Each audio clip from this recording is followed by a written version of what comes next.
Bismillahirrahmanirrahim. Nahmaduhu wa nusalli ala karim amma ba'du. Insyaallah kita mulai lagi ke kumpulan kitab Fadilah Amal tentang fadilah salat.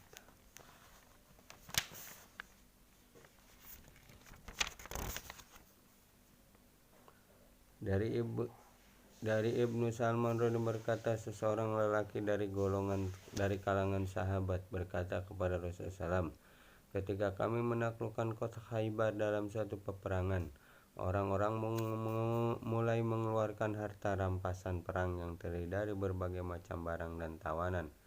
Maka orang-orang pun mulai berjual beli dengan harta rampasan perangnya.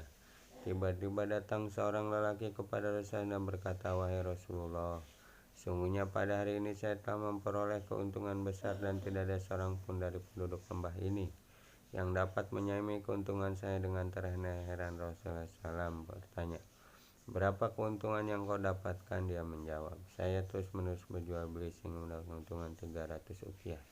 Rasulullah SAW bersabda, maukah aku beritahu kepadamu sebaik-baik orang yang mendapat keuntungan? Dia bertanya, apakah itu ya Rasulullah? Beliau selesai menjawab, 2 rakaat salat sunnah setelah salat fardu. Hadis riwayat Abu Dawud. 1 ukiah sama dengan 100 dirham, sedangkan 1 dirham sama dengan 4 tanah, 25 sen atau setengah rupiah. Apabila dihitung maka jumlahnya sama dengan 3.000 rupiah. Akan tetapi apabila artinya keuntungan 3.000 rupiah, jika dibanding dengan hakikat keuntungannya abadi dan tidak akan pernah habis, sebagaimana dikatakan oleh Allah Ta'ala, penguasa 2 alam, apakah itu suatu keuntungan yang besar seandainya kita memiliki hakikat yang seperti itu, bahwa uang 3.000 rupiah itu tidak bernilai apa-apa jika dengan 2 rakaat salat, maka hidup akan benar-benar menjadi damai. Oleh karena itulah Rasulullah SAW bersabda, salat adalah pelipur mataku. Salah satu wasiat terakhir beliau adalah agar kita memperhatikan salat. Mengenai wasiat beliau yang terakhir ini telah disebutkan dalam beberapa hadis. Di antara hadis dari Ummu Salmah radhiyallahu anha, katanya pada akhir hayat Rasulullah SAW, ketika mulut beliau tidak dapat mengucapkan kata-kata dengan sempurna, beliau menekankan tentang masalah salat dan hak-hak hamba saya.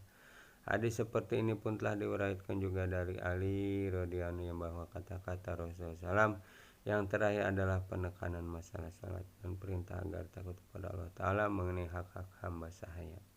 Jami'us Shaghir. Pada suatu ketika Rasulullah SAW pernah mengirimkan pasukan jihad ke Najd. Dalam tempo yang begitu cepat mereka telah kembali membawa kemenangan dan ghanimah yang sangat banyak.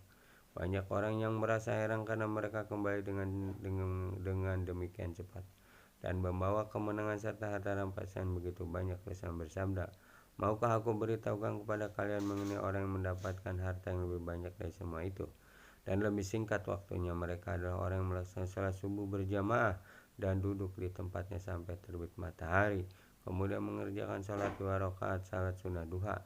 Itulah orang yang mendapat keuntungan yang sangat banyak dalam waktu yang sangat singkat. Sakik Baki, seorang syekh dari ahli sufi yang terkenal, berkata, kita akan mendapatkan 5 hal melalui 5 cara: keberkahan rezeki melalui salat duha, cahaya di dalam kubur melalui salat tahajud, kemudian menjawab mungkar nakir melalui bacaan Al-Quran, kemudian melintasi tiang sirat melalui puasa dan sedekah. 5. Naungan arsy ilahi melalui zikrullah dalam keadaan bersendirian. Insyaallah kita niat mengamalkan dan menyampaikan kepada umat seralam. Kita tutup dengan doa kifarah majelis. Subhanallah wa bihamdi, subhanakallah wa bihamdika, asyhadu an la ilaha illa anta, astaghfiruka wa atubu ilaik. Assalamualaikum.